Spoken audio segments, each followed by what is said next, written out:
Every apple you've ever eaten descends from wild forests in Kazakhstan.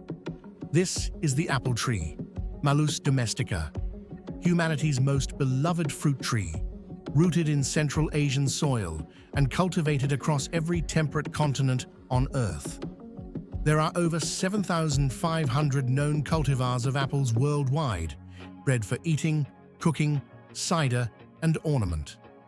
The wild ancestor, Malus sieversii, still grows in the mountains of Kazakhstan, where the city of Almaty literally means father of apples.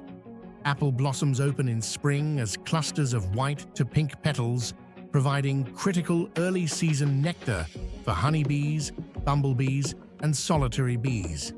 A mature standard apple tree can sequester approximately 10 to 20 kilograms of CO2 per year. Old trees with rough bark and cavities become nesting sites for birds and roosting spots for bats. And the science of growing apples even has its own name, pomology, from the Latin pomum, meaning fruit.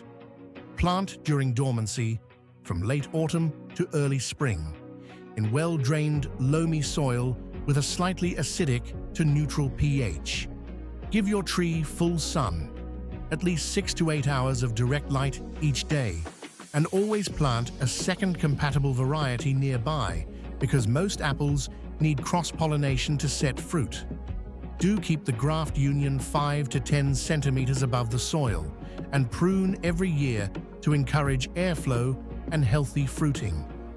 Don't plant in waterlogged ground or heavy shade, and don't skip fruit thinning in early summer, or you'll end up with small, poor-quality apples. From the wild mountains of Kazakhstan to orchards on every continent, the apple tree keeps feeding us, sheltering wildlife, and connecting us to thousands of years of human story. Plant one, care for it, pass it on, restore, protect, inspire,